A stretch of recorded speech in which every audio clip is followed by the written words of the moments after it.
Hello hi നമസ്കാരം. Patriot എന്ന് പറയുന്ന സിനിമ കണ്ടിട്ടില്ലാത്ത ഒരാളാണ് നിങ്ങളെങ്കിൽ നിങ്ങൾ ഈ വീഡിയോ കാണണ്ട. കാരണം ഈ വീഡിയോയിൽ നമ്മൾ കുറച്ച് സ്പോയിലർ എലമെൻറ്റുകളൊക്കെ പറയും. അത് പറയാതെ നമുക്ക് ഈ വീഡിയോ അതിൻ്റെ ഒരു പൂർണ്ണതയിൽ അവതരിപ്പിക്കാൻ വേണ്ടിയിട്ട് പറ്റില്ല. എന്നാൽ അതേസമയം പേട്രിയറ്റ് എന്ന് പറയുന്ന സിനിമ കണ്ടിട്ടുള്ള ഒരാളാണെങ്കിൽ, ഇഷ്ടപ്പെട്ടിട്ടുള്ള ഒരാളാണെങ്കിൽ നിങ്ങൾക്ക് ഈ വീഡിയോയിൽ കുഴപ്പമൊന്നും തോന്നില്ല. പക്ഷേ ഇഷ്ടപ്പെട്ടിട്ടില്ലാത്ത ഒരാളാണെങ്കിൽ ഈ കാര്യം ആദ്യമേ മനസ്സിലേക്ക് വെക്കുക.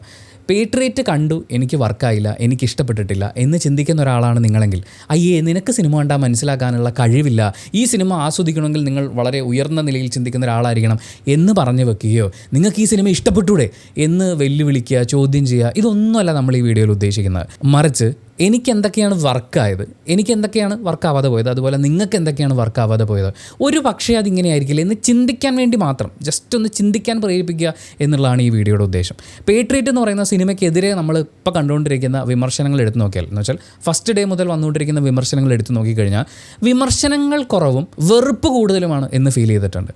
മമ്മൂക്കയോട് ഇവിടെ വെറുപ്പ് നമുക്ക് കാണാൻ പറ്റും, മഹേഷിനോടുള്ള വെറുപ്പ് നമുക്ക് കാണാൻ പറ്റും, സുഷിൻ ശ്യാമിനോടുള്ള വെറുപ്പ് നമുക്ക് കാണാൻ പറ്റും, ഈ സിനിമയിലെ ചില കഥാപാത്രങ്ങളോട് ഉള്ള വെറുപ്പ് നമുക്ക് കാണാൻ പറ്റും. അങ്ങനെ വെറുപ്പാണ് ആളുകൾ സ്പ്രെഡ് ചെയ്യുന്നതെന്ന് എനിക്ക് തോന്നി. ഈ സിനിമ ഇന്ന കാര്യങ്ങൾ കൊണ്ട് ഇതെനിക്ക് അത്ര വർക്കായിട്ടില്ല, അല്ലെങ്കിൽ ഈ സിനിമ എനിക്കൊരു നല്ല അനുഭവം സമ്മാനിച്ചില്ല എന്നൊക്കെ ഒരാൾ പറയുന്നത് നമുക്ക് മനസ്സിലാക്കാം. പക്ഷേ ഈ ആളുകളൊക്കെ ചേർന്ന് ഇപ്പോൾ മമ്മൂക്ക ലാലേട്ടനെ ചതിക്കുകയായിരുന്നു എന്നൊക്കെ പറയുന്നത് പോലത്തെ ആരോപണങ്ങൾ, അത് ആക്ച്വലി വെറുപ്പിൽ നിന്നുണ്ടാകുന്ന ചിന്തയായിട്ടാണ് ഞാൻ മനസ്സിലാക്കുന്നത്. ഈ ഒരു പേട്രിയറ്റ് സിനിമയുടെ റിവ്യൂ ഇട്ടതിന് ശേഷം എന്നെ മമ്മൂക്ക ഫാൻസും മോഹൻലാൽ ഫാൻസും ആയിട്ടുള്ള ആളുകളൊക്കെ വിളിച്ചു. അവരിൽ പലരോടും സംസാരിക്കുകയും അതോടൊപ്പം സോഷ്യൽ മീഡിയയിൽ കണ്ടിട്ടുള്ള ചില കാര്യങ്ങൾ ചേർത്ത് വെച്ചുകൊണ്ടാണ് നമ്മൾ ഈ വീഡിയോയിൽ സംസാരിക്കുന്നത്. പ്രത്യേകിച്ച് ഫേസ്ബുക്കിൽ വന്നിട്ടുള്ള ഒരു പോസ്റ്റ് വളരെ ഓർഗനൈസ്ഡ് ആയിട്ടുള്ള ഒരു എഴുത്തായിട്ട് എനിക്ക് തോന്നി. കാരണം ഈ ഒരു ഒറ്റ എഴുത്ത് വെച്ചിട്ട് നമുക്ക് ഈ പറയുന്ന കാര്യങ്ങളൊക്കെ പറയാൻ പറ്റും. പക്ഷേ ഇത് ആരുടെ പോസ്റ്റ് ആയിരുന്നു എന്നുള്ളത് എനിക്ക് സേവ് ചെയ്യാൻ പറ്റിയില്ല. ഞാൻ ഫേസ്ബുക്കിൽ നിന്ന് ഇത് കോപ്പി ചെയ്ത് വാട്സപ്പിലേക്ക് ഇട്ടു. എന്നിട്ട് ഈ പ്രൊഫൈൽ നോക്കാൻ വേണ്ടി ഫേസ്ബുക്ക് വീണ്ടും എടുത്തപ്പോഴേക്കും റിഫ്രഷ് ആയിപ്പോയി.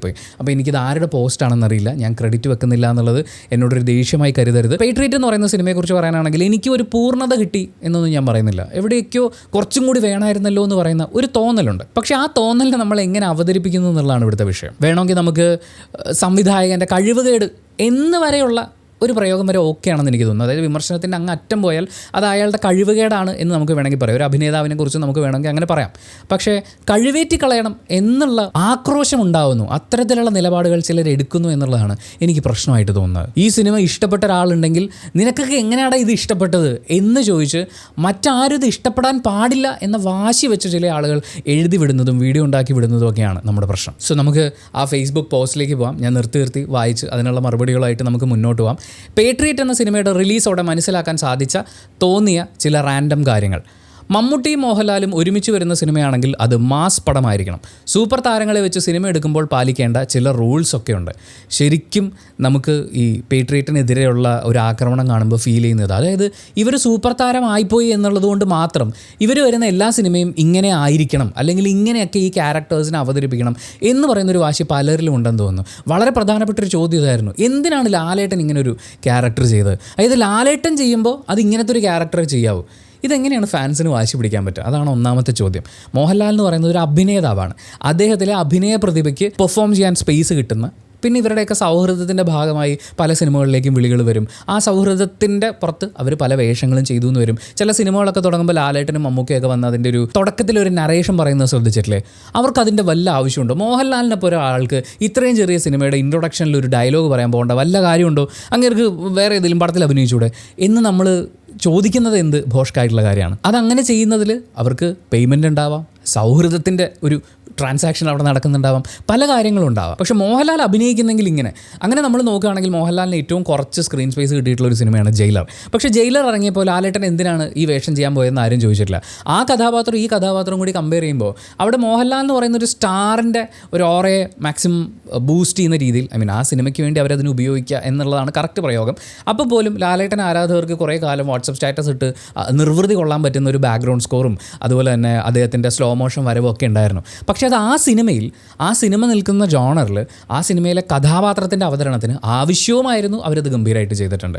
പക്ഷേ നമ്മൾ പേട്രിയറ്റ് എന്ന് പറയുന്ന സിനിമയിലേക്ക് വരുമ്പോൾ അവിടെ ഒരു ഡോണിനെ അല്ല നമ്മൾ കാണുന്നത്. തൻ്റെ രാജ്യത്തിന് വേണ്ടിയിട്ട് ജീവൻ പോലും കളയാൻ തയ്യാറായി നിന്നിരുന്ന ഒരു സോൾജിയർ, അയാൾക്ക് അയാളുടെ കാല് നഷ്ടപ്പെടുന്നു, അയാൾ കുറ്റവാളിയായി ചിത്രീകരിക്കപ്പെടുന്നു, തൻ്റെ നിരപരാധിത്വം അയാൾ കുറേ നാളത്തെ നിയമ പോരാട്ടത്തിനൊടുവിൽ സ്ഥാപിച്ചെടുക്കുന്നു. അത്രയൊക്കെ കഴിയുമ്പോഴേക്കും ഒരു മനുഷ്യൻ വീക്കാവുന്നൊരു പോയിൻ്റ് ഉണ്ട്. ആ വീക്ക്നെസ്സോടുകൂടി തന്നെയാണ് മോഹൻലാലിൻ്റെ കഥാപാത്രത്തിനെ അവർ സിനിമയിൽ പോർട്രേ ചെയ്തിട്ടുള്ളത്. അയാൾ മറ്റേ സൂപ്പർമാനൊന്നും അല്ല, ഒരു കാലില്ലാത്ത ഒരാൾ. നിങ്ങൾ ആ എലിവേറ്റർ ഫൈറ്റ് സീക്വൻസ് കണ്ടിട്ടുള്ള ഒരാളാണെന്നുണ്ടെങ്കിൽ ഒന്ന് ആലോചിച്ച് നോക്കൂ. ലാലേട്ടന് കാലും കൂടി ഉണ്ടായിരുന്നെങ്കിൽ ഒരു കാല് വെച്ച് ഒരുത്തനെ അവിടെ ലോക്ക് ചെയ്തിടാം, ഒരു കൈ വെച്ച് ഇവിടെ, മറ്റേ കൈ വെച്ച് ഇവിടെ, പിന്നെ തലകൊണ്ട് ഇടി കൊടുത്താൽ 4 പേരെ ലാലേട്ടന് പുട്ടുപോലെ തീർക്കാം. പക്ഷേ ഈ സിനിമയിൽ നമ്മൾ കാണുന്ന കഥാപാത്രം അങ്ങനെയല്ല. അയാൾ വീക്കാണ്. അയാൾക്ക് 4 ട്രെയിൻഡ് ആയിട്ടുള്ള ആൾക്കാരുമായിട്ട്, നമ്മൾ ആ എലിവേറ്റർ സീൻ നോക്കുകയാണെങ്കിൽ ട്രെയിൻഡ് ആയിട്ടുള്ള ആളുകളുമായിട്ടാണ് ഇയാൾ ഫൈറ്റ് ചെയ്തുകൊണ്ടിരിക്കുന്നത്. ചുമ്മാ 4 വാടകൊണ്ടൊന്നുമല്ല. അപ്പോൾ ഇടിച്ച് പറത്തുക എന്ന് പറയുന്ന പ്രോസസ്സ് അവിടെ ഇല്ല. അങ്ങനെ ഒരു കഥാപാത്രത്തിന് എന്താണോ ചെയ്യാൻ പറ്റുക അത് ലാലേട്ടൻ ചെയ്തിട്ടുണ്ട്. പിന്നെ ഒരുപാട് ട്രോളായിട്ട് ഞാൻ കണ്ടൊരു കാര്യമുണ്ട്. ഈ എലിവേറ്ററിൻ്റെ ഡോറ് കൊണ്ട് ഈ ബാക്കിലടിച്ച് കളിയാക്കി, അതായത് ലാലേട്ടൻ വീണ് കിടക്കുമ്പോൾ ഈ ഡോറ് വന്നിങ്ങനെ തട്ടുന്നതിനെ അതിനെ കളിയാക്കിക്കൊണ്ടുള്ള ഒരു അവതരണമൊക്കെ ഉണ്ടായിരുന്നു. ലാലേട്ടനെ മോശമായി ചിത്രീകരിക്കാൻ വേണ്ടി ചെയ്തതാണെന്ന്. അയാളുടെ പ്രശ്നം എന്തായിരുന്നു? അയാൾ രാജ്യത്തിന് വേണ്ടി പോരാടി, കാല് നഷ്ടപ്പെട്ടു, വീണ്ടും നിയമ പോരാട്ടം നടത്തി. അയാൾക്ക് എന്നിട്ടും തൻ്റെ രാജ്യത്തിനോടുള്ള കൂറ് അവിടെയുണ്ട്. അവിടെ പുറത്തുനിന്ന് വരുന്ന ആളുകളോട് ഫൈറ്റ് ചെയ്യാൻ അയാൾക്ക് പറ്റുന്നില്ലെങ്കിലും ഈ ഇൻസൈഡ് അയാൾ നടത്തേണ്ട ചില പോരാട്ടങ്ങളുണ്ടെന്നുള്ള ബോധ്യമുള്ള ഒരാളാണ്. ആ ആൾ തൻ്റെ ജീവൻ പണയം വെച്ച് ഒരു കോസിന് വേണ്ടിയിട്ട് പോരാടി അയാളുടെ ജീവൻ നഷ്ടപ്പെടുകയാണ്. ഇനി കുറച്ച് സെക്കൻഡ്സും കൂടിയേ തൻ്റെ ശരീരത്തിൽ നിന്ന് ജീവൻ പോകാനുള്ളൂ എന്ന് അയാൾക്കറിയാം. അപ്പോൾ അയാളുടെ മുമ്പിലുള്ള ഓപ്ഷൻ എന്ന് പറയുന്നത് മരിക്കുന്നതിന് മുമ്പ് ഇത് കണ്ടാൽ മനസ്സിലാവുമെന്ന് ഉറപ്പുള്ള തൻ്റെ കൂട്ടുകാരൻ കഥാപാത്രത്തിന് അല്ലെങ്കിൽ മറ്റാർക്കാണെങ്കിലും ഇത് ഡീകോഡ് ചെയ്യാൻ പറ്റുന്ന ഒരാൾക്ക് ഒരു ക്ലൂ കൊടുക്കുക എന്നുള്ളതാണ്. അതിന് CCTV വിഷ്വലിൽ അയാൾ വന്നേ പറ്റൂ എന്നുള്ള കാര്യം അയാൾക്കറിയാം. അല്ലാതെ റാൻഡമായിട്ട് വഴിയെ പോകുന്ന ഒരാളോട് ഇങ്ങനെ കണ്ണടച്ച് കാണിച്ച് കഴിഞ്ഞാൽ എല്ലാം ശരിയാവും സാറേ എന്നല്ലേ ഒരു റിപ്ലൈ പറയുള്ളൂ. സോ ക്യാമറയിൽ കാണണം, ഈ ഡോർ അടയാൻ പാടില്ല, ഇങ്ങനെയുള്ള കുറേ കാര്യങ്ങൾ ഒരു പക്ഷേ as A soldier, as A trained professional അയാളുടെ മനസ്സിലുണ്ടാവും. അയാൾ അങ്ങനെയല്ലേ കിടക്കുള്ളൂ. അതിൽ നമുക്ക് എവിടെയാണ് അതിനെ കളിയാക്കാൻ പറ്റുക, മോശമായിട്ട് ചിത്രീകരിക്കാൻ പറ്റുക? മാത്രമല്ല അയാൾ തന്നെ കൊണ്ടാവുന്ന അത്രയും അതിൻ്റെ എക്സ്ട്രീം എന്താണെന്നറിയോ? സിനിമ തുടങ്ങുമ്പോൾ നിങ്ങൾ ശ്രദ്ധിച്ചിട്ടുണ്ടെങ്കിൽ അറിയാം, ഒരു മനുഷ്യൻ്റെ പേഴ്സണൽ ഡാറ്റ എന്ന് പറയുന്നത് അല്ലെങ്കിൽ നമ്മുടെ പ്രൈവസി എന്ന് പറയുന്നത് എത്ര ഇമ്പോർട്ടൻ്റ് ആണെന്നുള്ളത്. അത്രയും, അതായത് ഇപ്പം എത്ര കോടി ജനങ്ങളുണ്ടാവും ഇന്ത്യയിൽ, അത്രയും കോടി ജനങ്ങളുടെയും പ്രൈവസിയെ, ഡിജിറ്റൽ സേഫ്റ്റിയെ ബാധിക്കാൻ പോകുന്നൊരു വിഷയത്തിനെതിരെയുള്ള പോരാട്ടമാണ് അയാൾ നടത്തുന്നത്. ഒരു യുദ്ധത്തിൽ തോക്കെടുത്ത് പോരാടുന്നത് പോലെ അയാൾ ഇവിടെ അയാളുടെ കൈക്കരുത്ത് കൊണ്ട് മനക്കരുത്ത് കൊണ്ട് പോരാടുകയാണ്. ആ പോരാട്ടത്തിൽ തൻ്റെ ജീവൻ നഷ്ടപ്പെടുന്ന അവസാന നിമിഷത്തിലും അയാൾക്കൊരു ക്ലൂ കൊടുത്തിട്ട് പോകണം. ആ ക്യാരക്ടറിൻ്റെ മാഗ്നിറ്റ്യൂഡാണ് അവിടെ കാണുന്നത്. പക്ഷേ നമുക്ക് ക്യാരക്ടറിൻ്റെ മാഗ്നിറ്റ്യൂഡ് കണ്ടാൽ പോരാ. ഇവരെ മുഴുവൻ ഇടിച്ച് പറത്തിയിട്ട് പെപ്പര പര പര പപ്പ എന്ന് പറഞ്ഞിട്ട് ഡോറ് തുറന്ന് വരുമ്പോൾ ലാലേട്ടൻ ഇങ്ങനെ നെഞ്ചും വിരിച്ചു വരുന്നു. അങ്ങനെയാണ് ഭയങ്കര കൈയടി. അത് വേണേൽ ചെയ്യാമായിരുന്നു. പക്ഷേ സിനിമ പോയില്ലേ, ആ കഥ പോയില്ലേ, ഈ സിനിമയുടെ തീം പോയില്ലേ. ദുരന്തർ സിനിമ ഇറങ്ങിക്കഴിഞ്ഞപ്പോൾ അതിലെ പ്രൊപ്പഗാൻഡയെ നമ്മൾ ചോദ്യം ചെയ്തപ്പോൾ കുറേ പേര് പറഞ്ഞത് ഇത് ഒരുപാട് ആളുകളുടെ, ആരും അറിയാത്ത ഒരുപാട് പേരുടെ പോരാട്ടത്തിൻ്റെ ഒരു ഡെപിക്ഷനാണ് നമ്മൾ കാണുന്നത്, ഇതിനെയൊന്നും നമ്മൾ വേറെ രീതിയിൽ നോക്കി കാണാൻ പറ്റില്ല. ശരിയാണ്, അങ്ങനെ ഒരുപാട് പേര് നമ്മളറിയാതെ പല നാടുകളിലായി പോയി, ആരും അറിയാതെ ചിലപ്പോൾ തീർന്നു പോയിട്ടുണ്ടാവും. ഇവിടെയും അങ്ങനെ തീർന്നു പോയ ഒരാളുടെ കഥയാണ് ലാലേട്ടൻ അവതരിപ്പിച്ചിരിക്കുന്ന കഥാപാത്രം. പക്ഷേ തീർന്നു പോകുന്നതിന് മുമ്പും തന്നെ കൊണ്ടാവുന്ന അവസാനത്തെ ഒരു സ്റ്റെപ്പ് അയാൾ എടുത്ത് വെക്കുക തന്നെ ചെയ്തു. അതുകൊണ്ടാണ് അദ്ദേഹത്തിൻ്റെ സുഹൃത്ത് മമ്മൂക്ക അവതരിപ്പിക്കുന്ന കഥാപാത്രം അയാളെ രാജ്യം തിരിച്ച് അംഗീകരിക്കാം, അതായത് രാജ്യദ്രോഹി എന്നുള്ളൊരു ലേബലിൽ അയാളെ നാട് കടന്നു പോകുന്നൊരു സാഹചര്യം ഉണ്ടായി. അവിടെ നിന്ന് തിരിച്ചു വരൂ, ഇന്ത്യയിലേക്ക് തിരിച്ചു വരൂ, അല്ലെങ്കിൽ ഇവിടുത്തെ ഓഫീസിലേക്ക് തിരിച്ചു വരൂ എന്ന് പറയുമ്പോൾ രാജ്യം തിരികെ അംഗീകരിക്കാൻ വിളിക്കുകയാണ്. പക്ഷേ എന്നെ അംഗീകരിക്കുന്നതിന് മുമ്പ് എൻ്റെ സുഹൃത്തിനെ നിങ്ങൾ അംഗീകരിക്കണം. അവനെ ധീര ജവാന്മാരുടെ ലിസ്റ്റിൽ ഉൾപ്പെടുത്തി ആ സ്മാരകത്തിൽ അവൻ്റെ പേര് പറഞ്ഞു. ഞാൻ ഈ പറയുന്നതിൽ ചിലപ്പം ചില മിസ്സിങ് ഫാക്ടേഴ്സ് ഉണ്ടാകും, സിനിമ കണ്ടിട്ട് കുറച്ച് ദിവസമായി.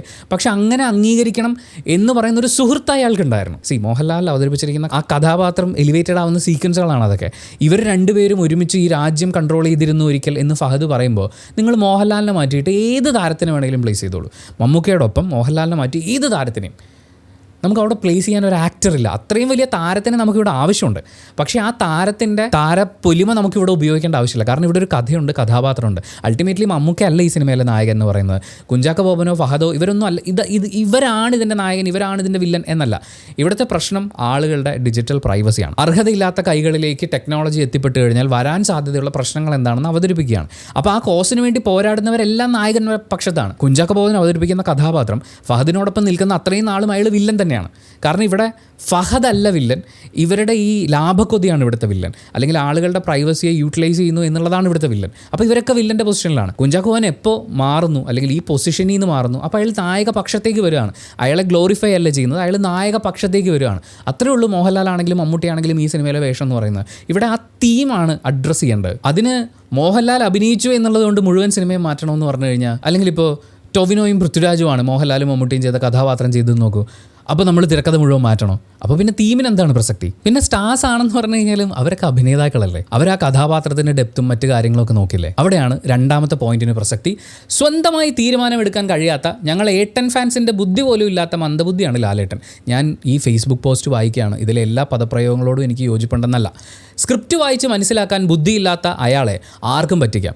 സ്ക്രിപ്റ്റ് മിനിമം ആൻ്റണിക്ക് വായിക്കാൻ കൊടുക്കാനുള്ള ബുദ്ധി പോലും അയാൾക്കില്ല. 97% നഷ്ടം വന്ന് ഇന്ത്യൻ സിനിമയിലെ തന്നെ ഏറ്റവും വലിയ ഫ്ലോപ്പുകളിൽ ഒന്നായ ഋഷഭ മുതൽ ഏട്ടൻ കൂടി ചേർന്ന് എഴുതി സംവിധാനം ചെയ്ത ബറോസ് വരെയുള്ള മെയിൻ റോൾ സിനിമകളുടെയും ബബ്ബബ മുതൽ കണ്ണപ്പ വരെയുള്ള കോമാളി ക്യാമിയോ സിനിമകളുടെയും ഒക്കെ സ്ക്രിപ്റ്റ് വായിക്കുന്ന ദിവസങ്ങളിൽ ആൻ്റണി എഴുത്തും വായനയും മറന്നുപോയിരുന്നു. അതായത് കുറേ ഇപ്പം ലാലേട്ടൻ ഫാൻസ് അടക്കം പറയുന്ന കാര്യമാണ്, ലാലേട്ടൻ സ്ക്രിപ്റ്റ് വായിച്ചിട്ടില്ല, ലാലേട്ടൻ എന്തിനാണ് ഈ സ്ക്രിപ്റ്റ് സെലക്ട് ചെയ്യുന്നത്, അങ്ങേർക്ക് സ്ക്രിപ്റ്റ് സെലക്ട് ചെയ്യാനുള്ള ബോധമില്ലേ? അങ്ങേർക്ക് എല്ലാത്തിനുമുള്ള ബോധമുണ്ട്. ഒരു സ്ക്രിപ്റ്റ് കൈ കിട്ടുമ്പോൾ ഇതിൻ്റെ ഔട്ട്പുട്ട് എന്തായിരിക്കും എന്ന് ഊഹിച്ചെടുക്കാനുള്ളൊരു ബോധ്യമൊക്കെ പുള്ളിക്കുമുണ്ട്. അതുപോലെ ആൻ്റണി പെരുമ്പാവൂരിനും ഉണ്ട്. ഇവരിത് പ്ലാൻ ചെയ്യുന്ന സമയത്ത് കഥ ആരാണോ പറയുന്നത്, ഒരു സംവിധായകൻ വളരെ ഗംഭീരമായിട്ടൊരു കഥ പറയുന്നു, ആ കഥയിൽ തൻ്റെ പ്ലേസ്മെൻറ്റ് എന്തായിരിക്കും എന്നുള്ളത് ലാലേട്ടൻ മനസ്സിലാക്കുന്നു. അതിനനുസരിച്ച് അദ്ദേഹം ഒരുങ്ങുന്നു. അദ്ദേഹത്തിന് ആ സിനിമയുടെ ഭാഗമാകാൻ പറ്റില്ല, ആ സ്ക്രിപ്റ്റ് ഓക്കെ അല്ലെന്നുണ്ടെങ്കിൽ ചിലപ്പോൾ സ്ക്രിപ്റ്റ് തിരുത്താൻ പറയുമായിരിക്കും, അല്ലെങ്കിൽ ആ സിനിമയുടെ ഭാഗമാവുന്നില്ലെന്ന് തീരുമാനം എടുക്കുമായിരിക്കും. ലാലേട്ടൻ്റെ അടുത്ത് ചെല്ലുന്ന എല്ലാ സിനിമയിലും ലാലേട്ടൻ അഭിനയിക്കുന്നൊന്നുമില്ലല്ലോ. ലാലേട്ടൻ്റെ ഡേറ്റ് കിട്ടുന്നില്ല എന്ന് പറഞ്ഞ് പരിഭവം പറഞ്ഞ എത്രയോ സംവിധായകരെ നമ്മൾ കണ്ടിരിക്കുന്നു. അവരതിന് ശേഷം കിട്ടിയ ആളുകളെ വെച്ചുകൊണ്ട് ഷൂട്ട് ചെയ്ത് റിലീസായ സിനിമകളും നമ്മൾ കണ്ടിട്ടുണ്ട്. പല സിനിമകളും നമ്മളിൽ പലരും കണ്ടിട്ടില്ല. അപ്പം ലാലേട്ടൻ അറിയാം സ്ക്രിപ്റ്റ് വായിക്കുമ്പോൾ ഈ സിനിമ ഇതിലെ കഥാപാത്രം എങ്ങനെയായിരിക്കും എന്നൊക്കെ മനസ്സിലാക്കാൻ. പക്ഷേ ഫാൻസ് സമ്മതിക്കില്ല. ലാലേട്ടൻ്റെ ഒരു സിനിമ ഹിറ്റായി കഴിഞ്ഞാൽ ലാലേട്ടൻ്റെ സ്ക്രിപ്റ്റ് സെലക്ഷൻ പൊളി എന്ന് പറഞ്ഞിടും. ഒരു സിനിമ പൊട്ടിക്കഴിഞ്ഞാൽ ലാലേട്ടന് സ്ക്രിപ്റ്റ് സെലക്ട് ചെയ്യാൻ അറിയില്ല. കൂട്ടുകാർ വന്ന് പറഞ്ഞാൽ അപ്പം തന്നെ അഭിനയിക്കും. നിങ്ങൾ ലാലേട്ടനെ കാണുന്നത് ചിന്താശേഷി ഇല്ലാത്തൊരു കൊച്ചു കുഞ്ഞായിട്ടാണ്. പക്ഷേ നമ്മൾ ലാലേട്ടനെ കാണേണ്ടത് ഇത്രയും വർഷത്തെ എക്സ്പീരിയൻസ് ഉള്ള, ഫ്രെയിമിലൊരു സാധനം വന്നാൽ അത് എങ്ങനെ ഇമ്പാക്റ്റ് ഉണ്ടാക്കും എന്നൊക്കെ അറിയാവുന്ന ഒരാളായിട്ടാണ്. നമ്മളിപ്പോൾ ബറോസിനെ കുറ്റം പറയുമ്പോൾ ബറോസ് ഇൻറ്റൻറ്റ് ചെയ്തിരുന്നൊരു ഓഡിയൻസ് ഉണ്ടായിരുന്നു. അവിടെ കൃത്യമായിട്ടുള്ളൊരു സംവിധാനം നടന്നിരുന്നുവെങ്കിൽ, ലാലേട്ടൻ്റെ സംവിധാന മികവിനെക്കുറിച്ച് നമുക്ക് വേണമെങ്കിൽ പറയാം, സംവിധാനം നടന്നിരുന്നുവെങ്കിൽ, അതിൻ്റെ ആ ടെക്നിക്കൽ സൈഡ് വളരെ ഗംഭീരമായിട്ട് എക്സിക്യൂട്ട് ചെയ്യപ്പെട്ടിരുന്നെങ്കിൽ ഒരു പക്ഷേ അത് ആരെയാണോ ടാർഗറ്റ് ചെയ്തിട്ടുള്ളത് അവർക്ക് വളരെയധികം വർക്കാവുമായിരുന്നു. സംശയം ഉണ്ടെങ്കിൽ നിങ്ങൾ ബറോസിൻ്റെ കഥ ഒരു കൊച്ചു കുഞ്ഞിന് കഥ പറഞ്ഞു കൊടുക്കുന്നു, അല്ല നിങ്ങൾക്ക് പരിചയമുള്ളൊരു കുഞ്ഞിന് പറഞ്ഞു കൊടുത്തു നോക്കി, അവരത് മുഴുവൻ ഇരുന്ന് കേൾക്കും. അതൊരു പണ്ട് എന്ന് പറയുന്ന ഒരു മുത്തശ്ശി കഥയാണ്. അപ്പോൾ ഏത് കഥ എങ്ങനെ എന്നൊക്കെ ഉള്ളത് ലാലേട്ടന് മനസ്സിലായിട്ടുണ്ട്. പുള്ളിക്ക് അത് ചെയ്യാനൊക്കെ അറിയാം. പേഴ്സണലി നമുക്കും ചില സിനിമകളിലൊക്കെ ലാലേട്ടനെ കാണുമ്പോൾ തോന്നിയിട്ടുണ്ട് പുള്ളി സ്ക്രിപ്റ്റ് ഒന്നും വായിക്കാറില്ല. ഈവൻ നമ്മൾ ഏതൊക്കെയോ വീഡിയോസിൽ മെൻഷൻ ചെയ്തിട്ടുണ്ടെന്ന് തോന്നുന്നു, പുള്ളിക്ക് ഈ സ്ക്രിപ്റ്റ് ഒന്ന് വായിച്ച് നോക്കാമായിരുന്നു എന്ന് പറയുന്ന കമൻസ് നമ്മളും പറഞ്ഞിട്ടുണ്ട്. ആ തോന്നലുകൾ അവിടെ ഉള്ളപ്പോഴും ലാലേട്ടൻ ഇത് വായിക്കാനും മനസ്സിലാക്കാനുള്ള വിവരം ഉണ്ടെന്ന് തന്നെയാണ് നമ്മൾ മനസ്സിലാക്കുന്നത്. അതൊരു എന്താ പറയുക, നമ്മൾ ചുമ്മാ ഒരു പേച്ചിക്ക് ചൊന്നയെന്ന് പറയുന്ന പോലത്തെ പരിപാടിയാണ്. പക്ഷേ ഇതൊരു ശക്തമായ ആരോപണം പോലെ ആളുകളെടുത്ത് മുന്നോട്ട് വെക്കുമ്പോൾ ഈ സിനിമ ലാലേട്ടൻ ഇതിൻ്റെ സ്ക്രിപ്റ്റ് വായിച്ചിട്ടുണ്ടാവും, കഥാപാത്രം എന്താണെന്ന് ധാരണയുണ്ടാവും. അങ്ങനെ അദ്ദേഹം ചെയ്തിട്ടുള്ള എല്ലാ സിനിമകളും സൂപ്പർ സിനിമകളൊന്നുമല്ല. ഇപ്പോൾ മാസ് മസാല സിനിമകൾ ലാലേട്ടൻ സ്ക്രിപ്റ്റ് വായിച്ച് ചെയ്തിട്ടുണ്ടെങ്കിൽ അതിലും പാളിപ്പോയിട്ടുള്ള സിനിമകളുണ്ട്, പെർഫോമൻസ് പാളിപ്പോയിട്ടുള്ള സിനിമകളുണ്ടാവാം. ക്യാരക്ടറും ലാലേട്ടൻ്റെ പെർഫോമൻസും ഒത്തുപോകാത്ത സിനിമകൾ ഉണ്ടായിട്ടുണ്ടാവാം. അങ്ങനെയൊക്കെ സംഭവിക്കും. നമ്മൾ പേട്രിയറ്റിലേക്ക് നോക്കുമ്പോൾ അങ്ങനെ ഒരു പ്രശ്നം സംഭവിച്ചതായിട്ട് പേഴ്സണലി എനിക്ക് തോന്നുന്നില്ല. ഈ കഥാപാത്രം എന്താണെന്ന് ലാലേട്ടൻ മനസ്സിലാക്കിയിട്ടുണ്ട്. അയാൾക്ക് ലഭിച്ചിട്ടുള്ള സൗഹൃദവും അയാൾ കൊടുക്കുന്ന സൗഹൃദവും അയാൾ എന്തായിരുന്നു എന്നുള്ളത്. നിങ്ങൾ ലാലേട്ടൻ്റെ ഇൻട്രൊഡക്ഷൻ സീക്വൻസ് ഒന്ന് നോക്കിയേ. പുള്ളിയുടെ താമസ സ്ഥലത്തേക്ക് വളരെ ട്രെയിൻഡ് ആയിട്ടുള്ള ആളുകൾ വരികയാണ്. അവർ കൊല്ലുവോ ഇല്ലയോ എന്നൊന്നും നമുക്കറിയില്ല. അത്രയും ടെൻഷൻ ഉണ്ടാക്കാൻ പറ്റുന്ന ഒരു സീക്വൻസ് ആണ്. പക്ഷേ ഒരു കാലില്ലാത്ത ആ മനുഷ്യന് വരാൻ പോകുന്നതിനെ കുറിച്ചൊന്നും ഒരു ടെൻഷനും ഇല്ല. പുള്ളി ഒരു ഗ്ലാസ് മദ്യം എടുത്ത് കൊണ്ടുപോയി വെച്ചു, അതിപ്പോൾ പൊട്ടിത്തെറിക്കുമെന്നറിയാം. 3 ബുള്ളറ്റ് എടുത്ത് ചൂടാവാൻ വെച്ചു. അപ്പം ഇയാൾക്കറിയാം എന്ത് പറ്റും എന്നുള്ളതും ഈ മുന്നിൽ വന്നിരിക്കുന്ന ട്രെയിൻഡ് ആൾക്കാർ എന്ത് ചെയ്യുന്നു. ആ സീക്വൻസിൽ പറയുന്നത് നിന്നേക്ക് ഇത് പഠിപ്പിച്ച ആശ ഞാനാണ്. അതാണ് അവിടുത്തെ പറച്ചിൽ. നമ്മൾ വിക്രം സിനിമയിൽ കമലഹാസനെ കുറിച്ച് ഫഹദ് പറയുന്നൊരു കാര്യമുണ്ട്, ഞങ്ങളുടെ ഈ പരിപാടിയുടെ തുടങ്ങി വെച്ചത് പുള്ളിയാണെന്ന് എന്ന് പറയുന്ന പോലെ ഇവന്മാരൊക്കെ എവിടെ തോക്ക് വെക്കും, എന്ത് ചിന്തിക്കും, എപ്പോൾ ഷൂട്ട് ചെയ്യും എന്ന് എനിക്കറിയാം എന്ന് ചിന്തിക്കാൻ പറ്റുന്നൊരു പ്രൊഫഷണൽ, ഹൈ റാങ്കിങ് എക്സ്പീരിയൻസ്ഡ് പ്രൊഫഷണലിന് മാത്രം ചെയ്യാൻ പറ്റുന്ന സാധനമാണ് പുള്ളി ആ സീക്വൻസ് ചെയ്തത്. ആ വെടി പൊട്ടുമ്പോഴും പൊട്ടിത്തെറിക്കുമ്പോഴും ഒക്കെ ലാലേട്ടൻ്റെ മുഖത്ത് ചിരിയാണ്. എന്നെ സംബന്ധിച്ച് അതൊരു ഒരു മാസ് പരിപാടിയാണ്. മറ്റേ തോക്കും എടുത്ത് വെടിവെച്ച് കുനിഞ്ഞു നിന്ന് കുറേ നേരത്തെ പരിപാടികളൊന്നും അവിടെ ഇല്ല. നിങ്ങൾ വരുവാണോ? വന്നോ? അതുകൊണ്ടാണ് ഫഹദ് ഫാസിലിൻ്റെ ക്യാരക്ടർ ഇപ്പോൾ കിട്ടും എന്ന് പറഞ്ഞ് തിരിഞ്ഞ് നടക്കുമ്പോൾ നമുക്ക് ആ ഒരു പഞ്ച് ഫീൽ ചെയ്യുന്നത്. എന്നെ സംബന്ധിച്ച് ഈ സീക്വൻസുകളൊക്കെ ലാലേട്ടൻ സ്ക്രിപ്റ്റായിട്ട് വായിക്കുന്ന സമയത്ത് ഇതിൻ്റെ പഞ്ച് എന്താണെന്ന് മനസ്സിലാക്കി തന്നെ ആയിരിക്കും ചെയ്തിട്ടുണ്ടാവുക. നെക്സ്റ്റ് 2020 പ്രതികാരം മോഹൻലാലിനോട് തീർക്കാൻ മമ്മൂട്ടി മഹേഷ് നാരായണനോടൊപ്പം 3-4 പ്രൊഡ്യൂസർമാരെയും കൂട്ടുപിടിച്ച് 120 കോടി ബഡ്ജറ്റ് ഇറക്കിച്ച് സ്വയം നായകനായി സെറ്റപ്പ് ചെയ്തൊരു ചാവേർ മിഷനാണ് പേട്രിയറ്റ്. കുറേ ആൾക്കാർ പറയുന്നൊരു കാര്യമാണ്, ലാലേട്ടനോട് മമ്മൂക്ക പ്രതികാരം ചെയ്തു. 2020 സിനിമയിൽ ഞാനൊരു പാവം വർമ്മ എന്ന് പറഞ്ഞ് ലാലേട്ടൻ പറയുന്ന ആ പഞ്ച് സീക്വൻസില്ലേ, അവിടെ പ്രത്യേകിച്ച് ഒന്നും പറയാനില്ലാതെ പല്ല് കടിച്ച് നിൽക്കേണ്ടി വന്ന മമ്മൂക്കയുടെ ക്യാരക്ടറിൻ്റെ മമ്മൂക്കയുടെ അല്ല, മമ്മൂക്കയുടെ ക്യാരക്ടറിൻ്റെ കുറച്ച് കഷ്ണങ്ങളൊക്കെ എടുത്തു വെച്ചിട്ട് ഇതിന് മമ്മൂക്ക പ്രതികാരം ചെയ്തതാണ് ലാലേട്ടനോട് എന്ന് പറഞ്ഞിട്ട് ഫസ്റ്റ് ചോദ്യം എന്ന് പറഞ്ഞാൽ മമ്മൂക്കയ്ക്ക് എന്താ വയ്യെന്നാണോ നിങ്ങൾ വിചാരിച്ചിരിക്കുന്നത്? നമ്മൾ ചില സമയത്തൊക്കെ ചോദിക്കും സിനിമയിലെ പെർഫോമൻസ് ഒക്കെ കാണുമ്പോൾ വയ്യെന്ന്. പക്ഷേ ഈ ബൗദ്ധികമായി മമ്മൂക്കയ്ക്ക് വയ്യ എന്ന് നിങ്ങൾക്കൊരു ചിന്തയുണ്ടോ? മഹേഷ് നാരായണന് വയ്യ എന്ന് പറയുന്നൊരു ചിന്തയുണ്ടോ? ഈ സിനിമ 300 കോടി 400 കോടി കളക്ട് ചെയ്യുന്ന ഒരു വലിയ ഹിറ്റ് സിനിമയായി മാറിയാൽ അതിൽ ഏറ്റവും കൂടുതൽ ബെനിഫിറ്റ് ഉണ്ടാവാൻ പോകുന്ന ആൾ മഹേഷ് നാരായണനല്ലേ? മമ്മൂക്കയ്ക്ക് വേണ്ടി ഒരു പടക്കം ഇറക്കാൻ മഹേഷ് നാരായണൻ എന്താണ് തലയ്ക്കകത്തോളോ? പിന്നെ പ്രതികാരം ചെയ്യൽ, ഇവരങ്ങോട്ടും ഇങ്ങോട്ടും കൊണ്ടും കൊടുത്തും ചെയ്ത സിനിമകളൊക്കെ ഉണ്ട്. നിങ്ങൾ പഴയ കുറേ സിനിമകൾ എടുത്ത് നോക്ക്, അങ്ങോട്ടും ഇങ്ങോട്ടും. അത് മമ്മൂക്കയുടെ സിനിമയിൽ ലാലേട്ടൻ ചെറിയ വേഷം ചെയ്തു പോയിട്ടുണ്ട്, ലാലേട്ടൻ്റെ സിനിമയിൽ മമ്മൂക്ക ചെറിയ വേഷം ചെയ്തു പോയിട്ടുണ്ട്. അവർ 53-54 സിനിമകൾ ഒരുമിച്ച് ചെയ്തു എന്ന് പറയുമ്പോൾ അത് മുഴുവൻ നമ്മൾ മലയാളികൾ ഇരുന്ന് കാൽക്കുലേറ്റ് ചെയ്ത എല്ലാ സിനിമയും നമുക്ക് കിട്ടില്ല. കാരണം ചില സിനിമകളിൽ ഒന്നും അടയാളപ്പെടുത്താൻ പോലും പറ്റാത്ത രീതിയിൽ ഇവർ അങ്ങോട്ടും ഇങ്ങോട്ടും ക്യാമിയോ പോലെ വന്നു പോയിട്ടുണ്ട്. മനു അങ്കിൾ ആരുടെ സിനിമയാണ്? അതിനകത്ത് ലാലേട്ടൻ വരുന്നുണ്ട്. ആ സീക്വൻസിനേക്കാൾ ഒരുപക്ഷെ ആളുകൾ ഓർത്തിരിക്കുന്നത് സുരേഷ് ഗോപി വന്നതായിരിക്കും. അത് ഓരോ സിനിമയിലും മാറി മറിഞ്ഞും വരുമെന്നേ. നമുക്കാണ് ഇവർ, മോഹൻലാൽ എന്ന് പറയുന്നത് ഒരു താരമാണ്, മമ്മൂട്ടി ഒരു താരം. അപ്പോൾ ഇവർ തമ്മിൽ ഇങ്ങനെ അടുക്കാൻ നോക്കുന്തോറും ഇവർക്കിടയിലെ സ്റ്റാർ ഓറ ഭയങ്കര പ്രശ്നമാണ്. അതുകൊണ്ട് ഇവർ പരസ്പരം തമ്മിൽ തല്ലി ദൂരെ നിൽക്കുള്ളൂ എന്നൊക്കെ പറയുന്ന ആ ചിന്തയുണ്ടല്ലോ. ഒരു സീനിൽ ഇയാളാണോ മോളിൽ എന്ന് പറയുന്ന ചിന്തയൊക്കെ. മോഹൻലാലിൻ്റെ അച്ഛൻ ക്യാരക്ടർ ജയിലിൽ കിടക്കുമ്പോൾ അവിടെ ചെന്ന് ഒരു സൂപ്പർതാര ഡയലോഗും അടിക്കാൻ പറ്റാതെ കോടതിയുടെ മുമ്പിൽ വായും പൂട്ടി നിൽക്കേണ്ടി വന്ന പൂവള്ളി ഇന്ദുചൂടനെ സഹായിക്കാൻ വേണ്ടിയിട്ട് മാരാര് ഡൽഹിയിൽ നിന്ന് ഫ്ലൈറ്റും ചാർട്ട് ചെയ്ത് വരേണ്ടി വന്നു. എന്നിട്ട് അയാൾ അവിടെ ആ സിനിമയിൽ നിന്നൊരു ഒരു ഡയലോഗ് ഡെലിവറിയാണ്. മോഹൻലാലിൻ്റെ പോമോനെ ദിനേശ മലയാളിക്ക് പറയാൻ എളുപ്പമായതുകൊണ്ടാണ് മമ്മൂക്കയുടെ ആ ഇംഗ്ലീഷ് ഡയലോഗ് കൃത്യം പ്രൊനൗൺസിയേഷൻ അറിയില്ലെങ്കിലും ഇപ്പോഴും മലയാളികളുടെ ഉള്ളിൽ കിടപ്പുണ്ട്. അവരങ്ങോട്ടും ഇങ്ങോട്ടും കൊണ്ടും കൊടുത്തും ഒക്കെ തന്നെയാണ് വന്നത്. അതിൽ 125 കോടി രൂപ. അത് ബി ഉണ്ണികൃഷ്ണൻ പോസ്റ്റ് ഇട്ടതിന് ശേഷമാണ് വലിയൊരു ചർച്ചയായെന്ന് തോന്നുന്നു.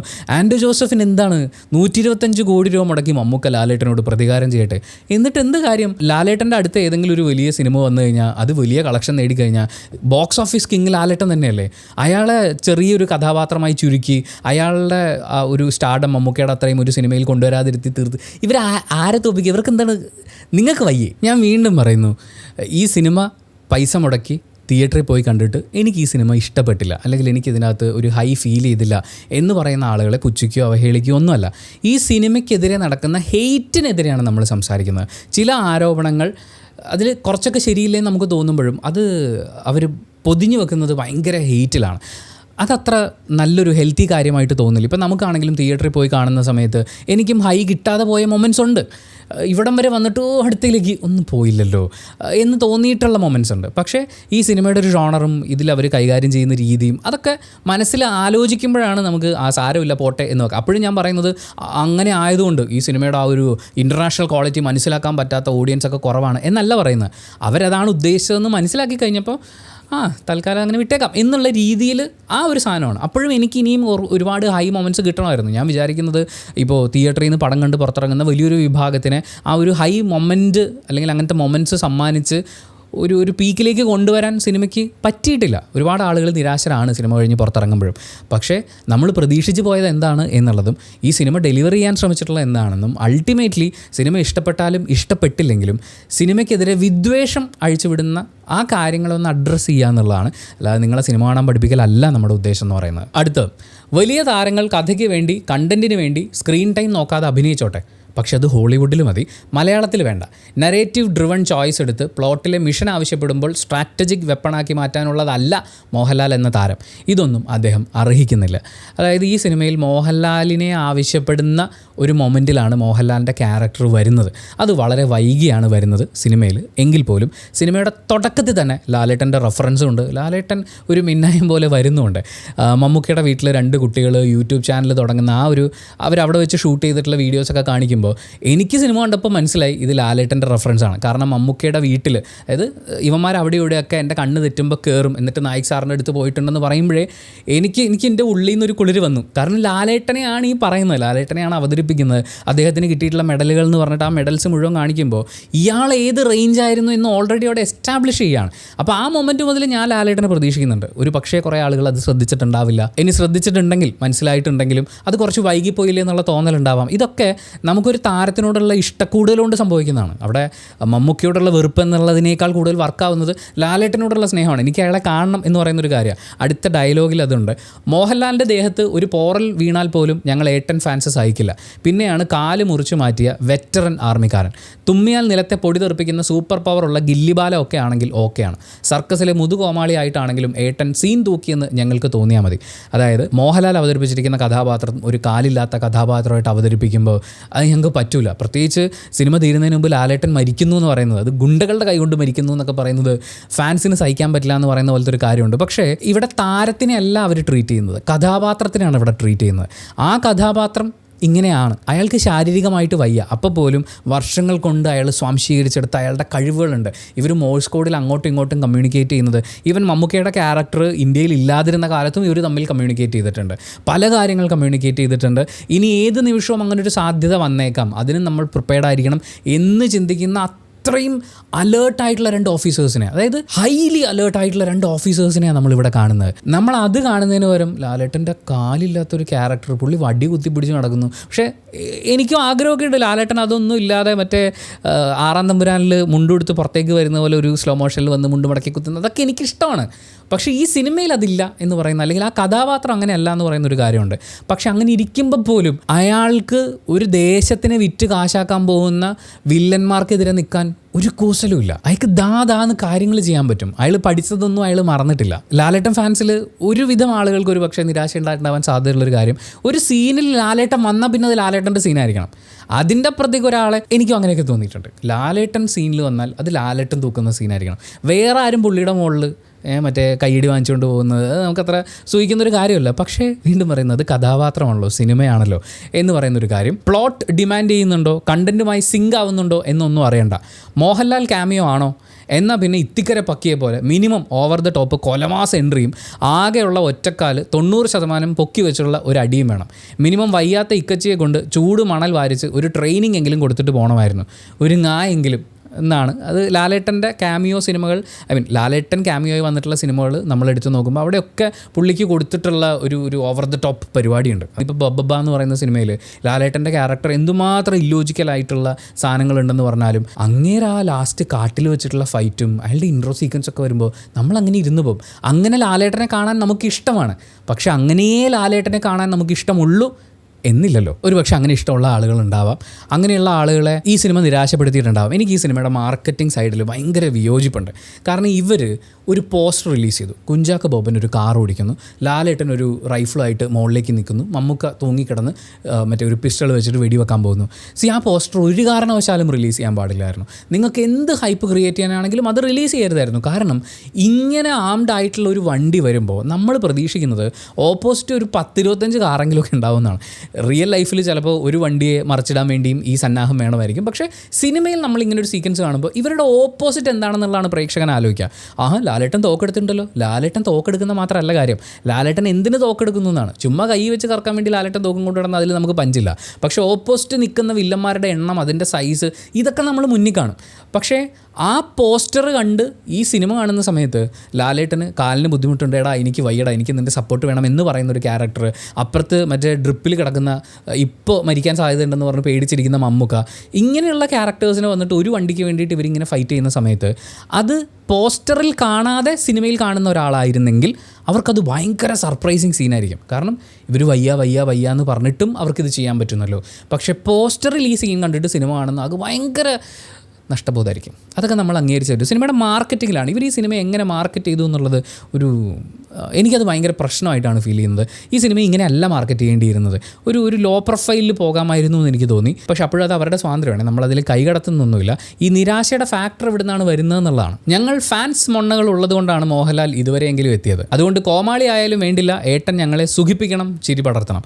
ഞാൻ വീണ്ടും പറയുന്നു, ഇതിലെ എല്ലാ വാക്കുകളോടും എനിക്ക് യോജിപ്പില്ല. എഴുതിയത് ഞാൻ വായിക്കുകയാണ്. അതുപോലെ ഫാൻസിനെ എല്ലാവരെയും കുറിച്ചും എനിക്കിങ്ങനൊരു അഭിപ്രായമല്ല ഉള്ളത്. എങ്കിൽ പോലും കുറേ നാൾ മുമ്പൊക്കെ മലയാളികൾ പറഞ്ഞുകൊണ്ട് നടന്ന ഒരു കളിയാക്കലുണ്ടായിരുന്നു. രജനീകാന്ത് ഒരു സിനിമയിൽ മരിക്കുന്ന സീൻ കാണിച്ചു കഴിഞ്ഞാൽ തമിഴ്നാട്ടിൽ അവന്മാർ തിയേറ്റർ കത്തിക്കും, അത്രയും വിവരമില്ലാത്ത ഫാൻസാണ് അവിടെ ഉള്ളതെന്ന്. എന്നിട്ട് നമ്മൾ മലയാളികൾ എന്താ ചെയ്തുകൊണ്ടിരിക്കുന്നത്? ലാലേട്ടൻ ഇവിടെ ഒരു കഥാപാത്രത്തിനെ അവതരിപ്പിച്ചു. അയാൾ രാജ്യത്തിന് വേണ്ടി ജനങ്ങൾക്ക് വേണ്ടി ജീവൻ കളയുന്ന ഒരു സീൻ. ആ സീനിൽ അയാൾ മരിച്ചു എന്നുള്ളതുകൊണ്ടും അയാൾ ഇങ്ങനെ മരിച്ചു കിടന്നു എന്നുള്ളതുകൊണ്ടുമൊക്കെ ആളുകൾ സിനിമയെ ആക്രമിക്കുകയാണ്. തിയേറ്റർ കത്തിച്ച ഇവിടെ വലിയ കേസ് വരും. എല്ലാ തിയേറ്ററിലും CCTV ഉണ്ട്. കത്തിക്കുന്നവനെ അപ്പം അവർ തൂക്കിക്കൊണ്ടുപോകും. കത്തിക്കാൻ വേണ്ടി തീയും കൊണ്ട് അങ്ങോട്ട് പോകാനും പറ്റില്ല. എല്ലാവരും ചെക്ക് ചെയ്താണ് അകത്തേക്ക് കയറ്റുന്നത്. അപ്പോൾ ഇവിടെ തിയേറ്റർ കത്തിക്കാൻ പറ്റില്ല. പക്ഷേ സിനിമയെ സോഷ്യൽ മീഡിയയിൽ കത്തിച്ചില്ലാതാക്കുക എന്ന് പറയുന്ന പരിപാടിയാണ് ചെയ്യുന്നത്. അന്നത്തെ മലയാളികൾ കളിയാക്കിക്കൊണ്ടിരുന്ന തമിഴ് ഫാൻസിൻ്റെ ആറ്റിറ്റ്യൂഡും ഇന്നത്തെ ഈ മോഹൻലാൽ ഫാൻ, എല്ലാവരുടെയും അല്ല, ഒരു വിഭാഗം ഫാൻസിൻ്റെ ആറ്റിറ്റ്യൂഡും തമ്മിൽ എന്ത് വ്യത്യാസമാണുള്ളത്? മോഹൻലാലിനെ മോഹൻലാൽ ആക്കിയത് ഫാൻസ് അല്ല, മോഹൻലാലാണ് ഫാൻസിനെ ഫാൻസ് ആക്കിയത്. ആ വ്യത്യാസം നമ്മൾ ഉൾക്കൊള്ളാൻ പഠിക്കണം. ഇത് ഒരു കാലത്തും മലയാളി പഠിക്കാത്തൊരു സാധനമാണ്. മമ്മൂട്ടിയെ മോഹൻലാലിനെയും ഒക്കെ നമ്മൾ ഇഷ്ടപ്പെടുന്നുണ്ടെങ്കിൽ നമ്മൾ ഇഷ്ടപ്പെട്ടതുകൊണ്ട് അവർ താരങ്ങളായതല്ല. അവർ കഷ്ടപ്പെട്ട് താരങ്ങളാവുന്ന ആ ഓരോ പടിയും കയറുമ്പോൾ നമ്മുടെ ഇഷ്ടം അവർ സമ്പാദിക്കുകയായിരുന്നു. നമ്മളെ അവരുടെ ഇഷ്ടക്കാരാക്കി അവർ മാറ്റിയെടുക്കുകയായിരുന്നു. അതുകൊണ്ട് തന്നെ നമുക്കിഷ്ടമുള്ളതേ അവർ ചെയ്യാവൂ എന്നില്ല. അവർ ഇന്ന് ചെയ്തിട്ട് നമുക്ക് ഇഷ്ടമല്ലാത്ത കാര്യം ചിലപ്പോൾ ഒരു 5-10 വർഷം കഴിയുമ്പോൾ അതുമാത്രം വെച്ച് അവർ ഇഷ്ടപ്പെടുന്ന ഒരു പുതിയ ഒരു ഫാൻസിൻ്റെ ഒരു വിഭാഗം ഈ ഫാൻസ് ഗ്രൂപ്പിലേക്ക് കയറി വരാൻ ചാൻസ് ഉണ്ട്. ആസ് എ സ്റ്റാർ ലാലേട്ടൻ്റെ സീക്വൻസുകളിൽ ചിരി വരികയും രോമാഞ്ചം വരികയൊക്കെ ചെയ്യണമെന്നുള്ളത് നമ്മുടെ ആഗ്രഹമാണ്. ലാലേട്ടൻ അത് പരിഗണിക്കുന്നുണ്ട്. അതുകൊണ്ട് തന്നെ അത്തരം സിനിമകൾ ഉണ്ടാകുന്നുണ്ട്. ഞങ്ങൾ കിൻഡൽ പൊടിപറത്തൽ ഇടിയുടെ ആളുകൾക്ക് അതേ ഇടി തന്നെ ഒരു ടെക്നോ ത്രില്ലർ സൈബർ വാർഫെയർ സിനിമയിൽ വേണം എന്നത് നിർബന്ധമാണ്. Bourne aesthetic, shaky cam, tactical realism, action ഗുണവധികാരം ഒക്കെ മഹേഷ് നാരായണൻ വീട്ടിൽ കൊണ്ട് വെച്ചാൽ മതി. ഈ സെൻറ്റൻസ് ആക്ച്വലി മൂവിയുടെ ജോണർ മനസ്സിലാക്കാത്ത, ടെക്നിക്കൽ ബ്രില്യൻസ് മനസ്സിലാക്കാത്ത ആളുകളെ കളിയാക്കുന്ന രീതിയിലുള്ള ഒരു സെൻറ്റൻസ് ആണ്. ജോണർ മനസ്സിലാക്കി സിനിമ കാണുക എന്ന് പറയുന്നത് വളരെ പ്രധാനപ്പെട്ട ഒരു കാര്യം തന്നെയാണ്. ഞാൻ പറയുന്നത് ഈ സിനിമയുടെ മാർക്കറ്റിംഗ് സ്ട്രാറ്റജി വെച്ചിട്ട് ഈ സിനിമയിൽ നിന്ന് ചില കാര്യങ്ങൾ പ്രതീക്ഷിച്ചു പോയ ആളുകളുണ്ട്. അവർക്ക് നിരാശയുണ്ടായത് അവർക്ക് വിവരമില്ലാത്തതുകൊണ്ടാണ് എന്ന് പറഞ്ഞു വെക്കുകയല്ല. പക്ഷേ ഈ സിനിമയുടെ ജോണർ എന്താണ് എന്ന് പ്രേക്ഷകരെ ബോധിപ്പിക്കേണ്ട ഒരു ഉത്തരവാദിത്തം സിനിമയുടെ പിന്നണി പ്രവർത്തകർക്കും മുന്നണി പ്രവർത്തകർക്കും ഉണ്ടായിരുന്നു. അത് കുറേയും കൂടി ശക്തമായി അവർ അവതരിപ്പിക്കണമായിരുന്നു. ഞാൻ പറഞ്ഞില്ലേ, നേരത്തെ ഒരു പോസ്റ്റർ വരുമ്പോൾ തന്നെ നമ്മൾ ഇതിനകത്ത് പ്രതീക്ഷിക്കുന്ന ഒരുപാട് തീപ്പൊരി സീനുകൾ. ഒന്നാമതേ പാൻ ഇന്ത്യൻ സിനിമ എന്ന് പറഞ്ഞ് ഇറങ്ങുന്ന എല്ലാ സിനിമയിലും 2 ബസൂക്ക മിസൈലെങ്കിലും പാറിപ്പോകുന്ന സീക്വൻസുകൾ ഉണ്ടാവണം. പിന്നെ ഒരു 1500 വെടി ഓരോ സെക്കൻഡിലും വെക്കാൻ പറ്റുന്ന പ്രത്യേകതരം ഗണ്ണുകൾ ഉണ്ടാവണം. ഇതൊക്കെ ഒരു സ്റ്റാൻഡേർഡായ ആളുകളുടെ ഉള്ളിൽ പതിഞ്ഞുകൊണ്ടിരിക്കുകയാണ്. അപ്പോൾ ഇത്രയും താരങ്ങൾ ഒരുമിക്കുന്ന ഇങ്ങനൊരു പോസ്റ്ററൊക്കെ ഇറക്കുമ്പോൾ ഇതിലും വലിയ സീൻ സിനിമയിലുണ്ടെന്ന് പറയുന്ന ഒരു തോന്നലുണ്ടാവും. അതിന് നമുക്ക് പ്രേക്ഷകരെ മാത്രമായിട്ട് കുറ്റം പറയാൻ പറ്റില്ല. പിന്നെ ടെക്നിക്കൽ ബ്രില്യൻസ് അത് മനസ്സിലാക്കുന്ന ഒരു ഓഡിയൻസ് എന്ന് പറയുന്നത് അതൊരു ചെറിയ വിഭാഗമാണെന്നാണ് ഞാൻ മനസ്സിലാക്കുന്നത്. ക്യാമറ മൂവ്മെൻറ്റ്സ് എങ്ങനെയാണ്, ഇതിലെ സൗണ്ട് മിക്സിങ് എവിടെയാണ്, എങ്ങനെയാണ് ഈ സീൻ ഇവർ ബിൽഡ് ചെയ്തിരിക്കുന്നത്, ഷൂട്ട് ചെയ്തിരിക്കുന്നത് എന്നൊക്കെ ആഗ്രഹിക്കുന്ന, അതിൻ്റെ പേരിൽ ഒരു സിനിമയോട് ഭയങ്കര ആഗ്രഹം ഉണ്ടാകുന്ന, നമ്മളിപ്പോൾ ഏതെങ്കിലും ഒരു സിനിമ ഫേസ്ബുക്ക് ഗ്രൂപ്പിൽ പോയി ഒരു സിനിമയുടെ ടെക്നിക്കൽ ബ്രില്യൻസിനെ കുറിച്ച് പോസ്റ്റ് ഇട്ടാൽ അതിൽ ആഹാ ഊഹു എന്ന് പറഞ്ഞ് കമൻറ്റ് ഇട്ട് വരുന്ന ഒരുപാട് ആളുകളുണ്ടാവും. പക്ഷേ ആ ആളുകൾ എന്ന് പറയുന്നത് ഒരു മെജോറിറ്റി അല്ല. അതുകൊണ്ട് തന്നെ ടെക്നിക്കൽ ബ്രില്യൻസുകൾ മനസ്സിലാക്കിയിട്ടില്ല എന്നുള്ളതും നമുക്ക് ഓഡിയൻസിൻ്റെ ഒരു കുറവായിട്ട് പറയാൻ പറ്റില്ല എന്ന് ഞാൻ പറയുള്ളൂ. അടുത്ത sentence, super stardom elevation focus ചെയ്യാതെ ഹോളിവുഡ് പോലെ ആംബിയൻ അറ്റ്മോസ്ഫിയറിക് മിനിമൽ സ്കോർ ചെയ്ത സുഷിൻ ശ്യാമൊക്കെ ജെയ്ക്സ് ബിജോയെ കണ്ടുപഠിക്കണം. കൽക്കി മാതിരി ഇൻ്റർനാഷണൽ ട്രെൻഡ് ആവുന്ന ഒരു ഐക്കോണിക് സാധനം പോലും സിനിമയിലില്ല. മിനിമം ലാലേട്ടന് ഒരു ഏട്ടാവ എങ്കിലും ഇടായിരുന്നു എന്നാണ് പറഞ്ഞിരിക്കുന്നത്. അതിൽ ബാക്ക്ഗ്രൗണ്ട് സ്കോറിൽ സുഷിൻ ശ്യാം പിടിച്ചു പോയിരിക്കുന്ന ഒരു പാറ്റേൺ ഉണ്ട്. അവിടെ നമ്മൾ ഇതിനു മുമ്പ് കണ്ടിട്ടുള്ള ഫാൻസിനെ സന്തോഷിപ്പിക്കാൻ വേണ്ടിയിട്ടുള്ള സിനിമകളിലെ പരിപാടി അല്ല പിടിച്ചിരിക്കുന്നത്. ആ ടോൺ പിടിച്ചു പോയതിന് സുഷിൻ ശ്യാം ഒരുപാട് വിമർശനങ്ങൾ കേൾക്കുന്നുണ്ടായിരുന്നു. പക്ഷെ അത് വിമർശനങ്ങളെ മാറി ഒരു വിദ്വേഷമായി മാറുന്നത് നമ്മൾ കാണുന്നുണ്ട്. ലാലേട്ടന് കൊടുത്ത മ്യൂസിക് കുറഞ്ഞു പോയി, മമ്മൂക്കിക്ക് കൊടുത്ത മ്യൂസിക്കൊക്കെ അടിപൊളിയായിരുന്നു എന്ന് പറഞ്ഞുകൊണ്ട്. പക്ഷേ അവിടുത്തെ ക്യാരക്ടർ എന്താണെന്നുള്ളതും അയാളുടെ മാനസിക ശാരീരിക അവസ്ഥ എന്താണെന്നുള്ളതും അയാൾ ഇന്ത്യൻ മീഡിയയുടെ മുമ്പിലില്ല. ഇപ്പം മമ്മൂക്ക അവതരിപ്പിക്കുന്ന കഥാപാത്രം മീഡിയയുടെ മുമ്പിൽ സെലിബ്രേറ്റ് ചെയ്യപ്പെടുകയോ ആക്രമിക്കപ്പെടുകയോ ഒക്കെ ചെയ്യുന്നുണ്ട്. പക്ഷേ ഇയാൾ എന്തായിരുന്നു എന്നുള്ളത് ആരുടെയും കണ്ണിലെത്തിയിട്ടില്ല. അപ്പോഴും അയാൾ പോരാട്ടം തുടരുകയാണ്. അങ്ങനത്തെ ഒരു ക്യാരക്ടറാണ്, ഭയങ്കര ലൗഡായിട്ടുള്ള ഒരു ക്യാരക്ടറല്ല. അങ്ങനെ അല്ലാത്തൊരു ക്യാരക്ടറിന് എന്തിനാണ് ലൗഡായിട്ടുള്ള ബാക്ക്ഗ്രൗണ്ട് സ്കോർ കൊടുക്കുന്നത്? അങ്ങനെ കൊടുത്തു കഴിഞ്ഞാൽ സ്വാഭാവികമായിട്ടും നമ്മൾ ചോദിക്കും, ഈ ക്യാരക്ടറിന് ഇത്രയും ബാക്ക്ഗ്രൗണ്ട് സ്കോറിൻ്റെ ആവശ്യമില്ലല്ലോ, അല്ലെങ്കിൽ ലാലേട്ടന് വയ്യായിരുന്നു എന്നാലും മ്യൂസിക് ഇത്രയും ഹൈ ആയിട്ട് പോയി എന്നായിരിക്കും ആളുകൾ വിമർശിക്കാൻ പോകുന്നത്. സുഷിൻ ശ്യാമിൻ്റെ സ്കെയിൽ പ്രോപ്പറായിരുന്നു എന്നാണ് എൻ്റെ പേഴ്സണൽ ഒപ്പീനിയൻ. റിലേഷൻഷിപ്പിൽ സെപ്പറേറ്റഡായി നിൽക്കുന്ന ആളാണ് നിങ്ങളെങ്കിൽ ഒരിക്കലും മറ്റൊരു അഫെയറിലേക്ക് പോകാൻ പാടില്ല. പിരിഞ്ഞുപോയ ഭാര്യയെ മാത്രം ഓർത്ത് ജീവിക്കുക. അഥവാ ആ സമയത്ത് മറ്റൊരു റിലേഷൻഷിപ്പിലേക്ക് പോയാൽ നിങ്ങളുടെ പാർട്ട്ണറുടെ പേര് ഡഷ് എന്നാവുന്നു. മാനസിക വളർച്ച തന്നെ അത് എന്ന് പറഞ്ഞിട്ടാണ് സെൻറ്റൻസ്. അതിൽ ഉദ്ദേശിച്ചിരിക്കുന്നത് ചാക്കോച്ചൻ്റെ ക്യാരക്ടറും ദർശന രാജേന്ദ്രൻ്റെ ക്യാരക്ടറുമാണ്. ചാക്കോച്ചൻ ഓൾറെഡി വിവാഹം കഴിഞ്ഞ് ഒരു കുട്ടിയുള്ള ക്യാരക്ടറായിട്ടാണ് വരുന്നത്. ദർശന അയാളോടൊപ്പം വർക്ക് ചെയ്യുന്ന ഒരാളാണ്. അവർക്കിടയിൽ ഒരു റിലേഷൻഷിപ്പ് ഉണ്ട്. ആ പെൺകുട്ടിക്ക് ഏറ്റിട്ടുള്ള അപകടത്തിന് റിഡംഷൻ വേണം എന്ന് പറഞ്ഞിട്ടാണ് ചാക്കോച്ചൻ്റെ ക്യാരക്ടർ വരുന്നത്. അപ്പോൾ ചാക്കോച്ചൻ്റെ ക്യാരക്ടറിനെ മമ്മൂക്കയുടെ ക്യാരക്ടർ നല്ലോണം ഇരുത്തി കൊടുക്കുന്നുണ്ട്. അതിൽ കുറേ ആളുകൾക്ക് ഭയങ്കര ബുദ്ധിമുട്ടായി തോന്നിയൊരു കാര്യം, അവളും നിൻ്റെ ഫാമിലി അല്ലേ എന്ന മമ്മൂക്കയുടെ ചോദ്യമാണ്. അത് ശരിക്കും ഈ അവിഹിത ബന്ധത്തിനെ ഗ്ലോറിഫൈ ചെയ്യുന്ന പരിപാടിയല്ലേ എന്നുള്ളതൊക്കെയാണ് ചോദ്യം. നമ്മളിവിടെ മനസ്സിലാക്കേണ്ടത് ചാക്കോച്ചനും അയാളുടെ വൈഫും തമ്മിലുണ്ടായിരുന്ന ഒരു അകൽച്ച എന്ന് പറയുന്നൊരു കാര്യം സിനിമയിൽ അഡ്രസ്സ് ചെയ്യുന്നുണ്ട്. ഇനിയെങ്കിലും നമുക്ക് വർക്ക് ചെയ്യേണ്ടേ ഈ റിലേഷൻഷിപ്പിൽ എന്ന് അവർ ചോദിക്കുമ്പോൾ അത് നമുക്ക് മനസ്സിലാക്കാൻ പറ്റും. ഞാനിവിടെ അവിഹിത ബന്ധം, അതായത് ഒരു പാർട്ട്ണർ അറിയാതെ നമ്മൾ മറ്റൊരു ബന്ധം ഉണ്ടാക്കുന്നതിനെ ഗ്ലോറിഫൈ ചെയ്യുക എന്നുള്ള കാര്യമല്ല. ദർശൻ ഒരു സീനിൽ പറയുന്നുണ്ട്, ഈ റിലേഷൻഷിപ്പിൽ നമ്മൾ രണ്ടുപേരും ഒന്നും എക്സ്പെക്റ്റ് ചെയ്യില്ല എന്നുള്ളത് നമ്മൾ തുടക്കത്തിലേ തീരുമാനിച്ചതാണ്. സോ അവർക്കിടയിൽ ആ ഒരു സിറ്റുവേഷനിൽ ഉണ്ടായി വന്നിട്ടുള്ള ഒരു റിലേഷൻഷിപ്പാണ്. നാളെ കല്യാണം കഴിക്കാനോ അവകാശം ചോദിക്കലോ പരിപാടികൾ അതിനകത്തില്ല. പിന്നെ ചാക്കോച്ചൻ്റെ ക്യാരക്ടർ ആണെങ്കിലും ദി ബെസ്റ്റ് ഉത്തമ പുരുഷ കഥാപാത്രമായിട്ടൊന്നും അല്ല നമ്മൾ കാണുന്നത്. അയാൾ വില്ലനാണ്, വില്ലത്തരങ്ങൾക്കെതിരെ കണ്ണടച്ച് കാണിക്കുന്ന ആളാണ്. ദർശനയുടെ ക്യാരക്ടർ ചോദ്യം ചെയ്യുന്നത് വരെ ആ ഒരു +2 പഠിക്കുന്ന പെൺകുട്ടി അന്നും ഇന്നും അയാളുടെ പ്രശ്നമല്ല. അങ്ങനെ ഒരു സിറ്റുവേഷൻ ഉണ്ടായി എന്ന് അറിഞ്ഞിട്ടും ദർശൻ അതിൽ ഇത്രയും ഇമോഷണലി ഇൻവെസ്റ്റഡ് ആണെന്ന് അറിഞ്ഞിട്ടും അയാൾക്ക് അവിടെ ഒരു ഇമോഷണൽ കണക്റ്റ് ഇല്ല. അയാൾ ഭയങ്കര സെൽഫിഷ് ആയിട്ടുള്ള ഒരു ക്യാരക്ടറാണ്. പക്ഷേ ഈ പെൺകുട്ടിയുമായിട്ട് കുറച്ച് കാലം കൊണ്ടുണ്ടായ റിലേഷൻഷിപ്പ്, അവൾ മരിച്ച സാഹചര്യം, ഇതൊക്കെ കണക്കിലെടുക്കുമ്പോൾ അയാൾക്ക് അവിടെ ഒരു ഇമോഷണൽ ഒരു ഇൻവെസ്റ്റ്മെൻ്റ് ഉണ്ട്. അതിൻ്റെ പുറത്താണ് അയാൾ റിഡംഷൻ വേണമെന്ന് പറയുന്നത്. അല്ലാതെ അവിഹിത ബന്ധത്തിനെ പ്രോത്സാഹിപ്പിക്കുക എന്നുള്ള രീതിയിലാണ് സിനിമയിൽ അവതരിപ്പിച്ചതെന്ന് എനിക്ക് തോന്നുന്നില്ല. പിന്നെ നമ്മുടെ നാട്ടിൽ നടക്കുന്ന കാര്യങ്ങളൊക്കെ തന്നെയാണ് സിനിമയിൽ വരിക. സിനിമ സമൂഹത്തിൻ്റെ റിഫ്ലക്ഷനാണ് എന്നൊക്കെ പറയുന്ന കുറേ ആളുകളുണ്ടല്ലോ. അങ്ങനെ വരുമ്പോൾ സമൂഹത്തിൽ നടക്കുന്ന പോസിറ്റീവ് കാര്യങ്ങൾ മാത്രമല്ലോ നെഗറ്റീവായിട്ടുള്ള കാര്യങ്ങളും നമ്മളിവിടെ കണ്ടേക്കാം. ഞാൻ വീണ്ടും പറയുന്നത്, ഇതിൽ നായകൻ നായിക കോൺസെപ്റ്റ് അല്ല ഇവർ ഈ സിനിമയിൽ ചെയ്തിട്ടുള്ളത്. ഒരു ചിന്തയുണ്ട്, ആ ചിന്തയുടെ അപ്പുറവും ഇപ്പുറവും നിൽക്കുന്ന ആളുകൾ എന്നുള്ള രീതിയിലാണ് ഇവിടെ അവതരിപ്പിക്കപ്പെടുന്നത്. അങ്ങനെ നോക്കുമ്പോൾ കുഞ്ചാക്കോ ബോബൻ്റെ ക്യാരക്ടർ വില്ലൻ ക്യാരക്ടറൊക്കെ തന്നെയായിരുന്നു. പക്ഷേ ഈ ഒരു പെൺകുട്ടിക്ക് വേണ്ടിയാണ്, അവളോടുള്ള സ്നേഹമാണ് ആക്ച്വലി ഇങ്ങനൊരു കോസിൻ്റെ കൂടെ നിൽക്കണമെന്നുള്ള തോന്നലേക്ക് അയാളെ കൊണ്ട് എത്തിക്കുന്നത്. അടുത്തത്, ഡിവോഴ്സായ തൻ്റെ പഴയ ഭർത്താവിൻ്റെ പുതിയ കാമുകിയെ കണ്ടാൽ ആർഷഭാരത സംസ്കാരത്തിൽ വിശ്വസിക്കുന്ന ഏതൊരു സ്ത്രീയും ശത്രുത കാണിക്കണം എന്ന സാമാന്യ ലോജിക് മഹേഷ് നാരായണൻ മറന്നിരിക്കുന്നു. പഴയ ഭർത്താവിൻ്റെ പുതിയ കാമുകിയെ കണ്ടാൽ മെലോ ഡ്രാമ മെഴുകാതെ സൗഹൃദപരമായി പെരുമാറുന്ന ഇവറ്റകളെയൊക്കെ ബാൻ ചെയ്യണം. ഇതിൽ നയൻതാര അവതരിപ്പിച്ചിരിക്കുന്ന കഥാപാത്രത്തിനെ കുറിച്ചാണ് ഈ തരത്തിലൊരു വിമർശനം വന്നിരുന്നത്. സെറിൻ അവതരിപ്പിക്കുന്ന കഥാപാത്രം മമ്മൂക്കയെ കാണണം, ഞാൻ അയാളുടെ ഭാര്യ എന്നൊക്കെ പറഞ്ഞു വരുന്ന സമയത്ത് ദോ ഇരിക്കുന്ന അയാളുടെ ശരിക്കുള്ള ഭാര്യ എന്ന് പൊളിറ്റീഷ്യൻ പറയുന്ന സീനിൽ നമ്മൾ നയൻതാരയെ കാണുന്നുണ്ട്. ആ സീനിന് ശേഷം നയൻതാരയും സെറിനും കൂടി പുറത്തേക്ക് ഇറങ്ങുന്ന സമയത്ത് നീ ബഹളം ഉണ്ടാക്കാതെ കയറൂ, വീട്ടിലേക്ക് പോകാം, ഈ മുറി നിനക്ക് എടുക്കാം, ഫ്രഷ് ആവാം എന്നൊക്കെ പറയുന്നിടത്ത് നീയാണല്ലോ എൻ്റെ ഭർത്താവിനെ കറക്കിയെടുത്ത് എന്നൊക്കെ പറയുന്ന അങ്ങനെ എന്തോ വരണമെന്ന് മലയാളി ഇന്നും പ്രതീക്ഷിക്കുന്നത് വൻ കോമഡി ആയിട്ട് എനിക്ക് തോന്നുന്നത്. കാരണം അവർ ഓൾറെഡി സെപ്പറേറ്റഡ് ആണ്. അത് ഓൾറെഡി സിനിമയെ പറഞ്ഞു കഴിഞ്ഞു. അവർ സെപ്പറേറ്റഡ് ആയിട്ടുള്ള ആളുകളാണ്. സെപ്പറേറ്റ് ആകുമ്പോൾ അവർ ശത്രുതയിലായാലും സൗഹൃദത്തിലായാലും ഇവർ രണ്ടുപേരും ഒരു പെർട്ടിക്കുലർ കോസിൻ്റെ കാര്യത്തിൽ ഒരുമിച്ച് നിൽക്കുകയാണ്. കാരണം ഈ ശക്തി കമ്പനി അവരുടെ ലാപ്ടോപ്പ് കേസുമായിട്ട് ബന്ധപ്പെട്ട് അത് വാദിക്കുന്നത് നയൻതാരയുടെ ക്യാരക്ടറാണ്. അവിടെ സപ്പോർട്ട് കൊടുത്തുകൊണ്ടിരിക്കുന്നത് മമ്മൂക്കയുടെ ക്യാരക്ടറാണ്. അവർ പണ്ട് വിവാഹം കഴിച്ചിരുന്നു. വിവാഹം ചിലപ്പോൾ ഒരുമിച്ച് ഒരു വീട്ടിൽ താമസിക്കുമ്പോൾ ഒത്തുപോകാൻ പറ്റാത്ത കാര്യങ്ങൾ, മറ്റേതെങ്കിലും തലത്തിൽ നിൽക്കുന്ന ആശയപരമായ യോജിപ്പില്ലായ്മകൾ, ചിലപ്പോൾ അവർ തമ്മിലുള്ള ഫിസിക്കൽ കോമ്പാറ്റബിലിറ്റി, ഒരുപാട് കാര്യങ്ങളുണ്ടാവാം. എന്തിൻ്റെയോ പേരിൽ അവർ ഒരുമിച്ച് ജീവിക്കാൻ പറ്റാത്തത് കൊണ്ട് ഡിവോഴ്സായി. ഇനി അയാൾക്ക് അയാളുടെ ലൈഫ്, എനിക്ക് എൻ്റെ ലൈഫ്. അയാൾക്ക് വേറൊരു പാർട്ട്ണറുണ്ട്. ആ പാർട്ട്ണർ എന്തെങ്കിലും ഒരു സാഹചര്യത്തിൽ എൻ്റെ അടുത്ത് വരുമ്പോൾ ഞാൻ എന്തിനാണ് അവരോട് ദേഷ്യം കാണിക്കുന്നത്? പണ്ടത്തെ സിനിമയിലൊക്കെ എന്താണെന്ന് പറഞ്ഞു കഴിഞ്ഞാൽ മറ്റേ ഓടി വന്ന് നയൻതാര ഓടി വന്ന് സെറിൻ്റെ മുടിയിലൊക്കെ പിടിച്ച് വലിച്ച് നീയാണല്ലേടി അവൾ എന്ന് പറഞ്ഞ് ബഹളം വെക്കുക. അപ്പോൾ ഉടനെ നയൻതാരയുടെ ക്യാരക്ടറിനെ എല്ലാവരും കൂടി പിടിച്ചു മാറ്റുക. അങ്ങനെ പിടിച്ചു മാറ്റിയിട്ട് ആ സ്ത്രീ അല്ലെങ്കിൽ ഇങ്ങനെയാണെന്ന് നാട്ടുകാരെ കൊണ്ട് പറയും. ഇതൊക്കെയാണ് സൗഹാർദ്ദപരമായി പെരുമാറാൻ നമുക്ക് പറ്റുമല്ലോ. അതിനെ ഏറ്റവും നന്നായിട്ട് ആ സിനിമയെ കാണിച്ചിട്ടില്ലേ? ആ ലൈഫ് തീർന്നടോ. നമ്മൾ സെപ്പറേറ്റ് ആവാൻ തീരുമാനിക്കുന്നിടത്ത് ആ ലൈഫ് തീർന്നു. ഒരുമിച്ചുള്ള ലൈഫ്. പിന്നെ മറ്റേ ആൾക്ക് ഫ്രീഡം ഇല്ലേ? അതുപോലെ നയൻതാരയ്ക്ക് പെർഫോം ചെയ്യാൻ വലിയ കാര്യമൊന്നും കൊടുത്തില്ല. അല്ലെങ്കിൽ നയൻതാര സിനിമയിൽ ഒരുപാട് ലേറ്റായിട്ടാണ് വരുന്നത് എന്നുള്ളതും ഒരു വിമർശനമായി കണ്ടിരുന്നു. നയൻതാരയെ ചൂണ്ടി ഇതാണ് ആ ക്യാരക്ടർ എന്ന് പറയുമ്പോൾ കിട്ടുന്നൊരു പഞ്ചുണ്ട്.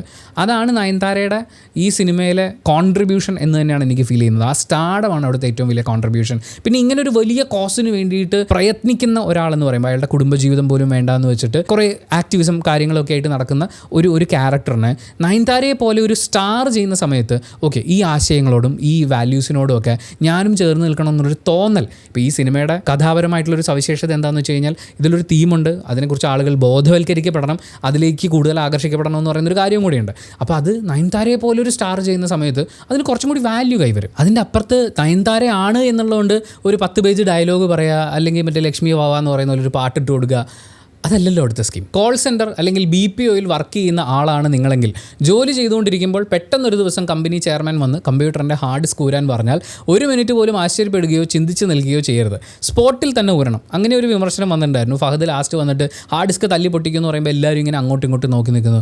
അന്തം വിട്ട് അങ്ങനെ നോക്കി നിൽക്കുക അല്ലാതെ ആരാണ് അപ്പം തന്നെ. ചിലപ്പോൾ ഇയാൾ വേറെ എന്തെങ്കിലും ഒരു ചീത്ത പറയുന്നതിന് മുമ്പ്, ഇപ്പോൾ കമ്പനി നഷ്ടത്തിലേക്ക് പോയിക്കൊണ്ടിരിക്കുകയാണ്, നിങ്ങളൊന്നും വർക്ക് ചെയ്യുന്നത് ശരിയാവുന്നില്ല, അത് പറയുന്നതിന് മുമ്പ് എല്ലാവരും ആ ഹാർഡ് ഡിസ്ക് വലിച്ചു ഊരിയിട്ട് തല്ലി പൊട്ടിച്ച് കളഞ്ഞോ. ഞാൻ തല്ലി പൊട്ടിച്ചുകൊണ്ടിരിക്കുമ്പോഴായിരിക്കും മുതലാളി വന്ന് പറയുന്നത്, എടാ നിന്നോടൊന്നും ഒരു കാര്യം പറഞ്ഞാൽ നിനക്ക് മനസ്സിലാക്കാൻ പറ്റില്ലേ എന്ന് ചിലപ്പോൾ ചോദിക്കുക. അപ്പോൾ അവരൊരു 1-2 സെക്കൻഡ് അങ്ങനെ നിൽക്കും. വീണ്ടും അത് പറയുമ്പോൾ ചെയ്ത് കാണിക്കുമ്പോഴാണ് എംപ്ലോയീസ് അത് ചെയ്യുന്നത്. നെക്സ്റ്റ്, കടലിലെ ബോട്ടിലിരുന്ന് കരയിലെ സ്ട്രീറ്റ് ലൈറ്റ് മിന്നിക്കുന്ന ടെക്നോളജിയൊക്കെ തനി ഷിറ്റ് തന്നെ. അല്ലാതെ DRWയിലെ അഡ്വൈസറായ ഡോക്ടർ ഡാനിയൽ ജെയിംസ് ഫിഷിംഗ് ബോട്ടിലെ റേഡിയോ ഡിവൈസ് മോഡിഫൈ ചെയ്ത് പെരിസ്കോപ്പ് കാരണം ഓൾറെഡി കോംപ്രമൈസ് ആയ സ്ട്രീറ്റ് ലൈറ്റിലെ നെറ്റ്വർക്ക് ഹാക്ക് ചെയ്ത് ആ ലൈറ്റ് മോഴ്സ് കോഡ് രൂപത്തിൽ മിന്നിച്ച് മെസ്സേജ് കൈമാറുന്നതാണ് എന്നൊക്കെ സ്പൂൺ ഫീഡ് ചെയ്യാത്തത് മഹേഷ് നാരായണൻ്റെ കഴിവുകേട് തന്നെ എന്ന് പറഞ്ഞിട്ടുള്ള ഒരു സാധനം. ഒരുപാട് പേര് അത് ചോദിച്ചിട്ടുണ്ടായിരുന്നു. ഈ കടലിൽ വെച്ച് നമുക്ക് കുറേ ഇരുമ്പ് കഷ്ണമൊക്കെ കൂട്ടി വെക്കുന്നു, ഇപ്പുറത്തിരുന്ന് സ്ട്രീറ്റ് ലൈറ്റ് മിന്നിച്ച് കാണിക്കുന്നു, അപ്പോൾ ഇയാൾക്ക് മെസ്സേജ് കിട്ടുന്നു. ലാലേട്ടൻ്റെ ക്യാരക്ടറിനെ കുറിച്ച് പറയുന്നത് അയാൾ റേഡിയോ ഫ്രീക്വൻസീസിനെ കുറിച്ച്, അതായത് ഇദ്ദേഹത്തിനെ ഞാനും കണ്ടിട്ടുണ്ടെന്ന് ഫഹദ് പറഞ്ഞ അദ്ദേഹത്തിൻ്റെ പാസ്റ്റ് കാണിക്കുമ്പോൾ അവിടെ പറയുന്ന വിഷയം എന്ന് പറയുന്നത് റേഡിയോ കമ്മ്യൂണിക്കേഷനാണ്. ഈ പറയുന്ന ഒരു ടെക്നോളജി ഒരു ഉണ്ടമ്പരിയും ഇല്ലാതിരുന്ന കാലത്ത് ഏത് കോണിൽ നിന്ന് ഏത് കോണിലേക്കും മെസ്സേജ് കൈമാറാൻ കഴിവുള്ള ആളുകളായിരുന്നു അവർ, ഈ പറയുന്ന ഒരു ടെക്നോളജിയും ഇല്ലാതെ. അപ്പോൾ ടെക്നോളജി ഉപയോഗിച്ച് നുഴഞ്ഞു കയറുന്ന ആളുകളെ ടാക്കിൾ ചെയ്യാൻ വേണ്ടി അതിനു മുമ്പേ ഉള്ള ടെക്നോളജി ഉപയോഗിക്കാൻ ഇവർക്കറിയാം. അവിടെ ട്രാക്ക് ചെയ്യാനുള്ള മാർഗ്ഗങ്ങളില്ല. അതറിയാവുന്ന 2 പേര് അത് ഉപയോഗിച്ച് കമ്മ്യൂണിക്കേറ്റ് ചെയ്തു. ഇത് കുറേ ആളുകൾക്ക് മനസ്സിലായില്ല എന്ന് പറയുന്നത് ഓക്കെയാണ്. പക്ഷേ എനിക്ക് മനസ്സിലാവാത്തതുകൊണ്ട് ഇതൊക്കെ എന്ത് തല്ലിപ്പൊളി സീനാടോ എന്ന് ചോദിക്കുന്നത് ശരിയാണോ? ഫഹദിനെ ഫ്ലൈറ്റ് ലാൻഡ് ചെയ്യാൻ പഠിപ്പിക്കുന്ന മമ്മൂട്ടിയും 3 കിങ്സിലെ സലിം കുമാറും ഒരുപോലെ കോമഡി പീസുകളാണ്. അല്ലാതെ മമ്മൂട്ടി ജഡ്ജ് അഡ്വക്കേറ്റ് ജനറൽ ആണെന്നും ഒരു സുപ്പീരിയർ ഓഫീസറുടെ അധികാരത്തോടെ നിർദ്ദേശങ്ങൾ നൽകി ഹാലുസിനേഷൻ ബാധിച്ച ഫഹദിനെ കൊണ്ട് വിമാനം സുരക്ഷിതമായി ലാൻഡ് ചെയ്യിച്ചു എന്ന ലോജിക്കൊക്കെ പറഞ്ഞാൽ ഷിറ്റാഹാരം മാത്രം കഴിക്കുന്ന ഞങ്ങൾക്ക് വിശ്വസിക്കാൻ ബുദ്ധിമുട്ടുണ്ട്.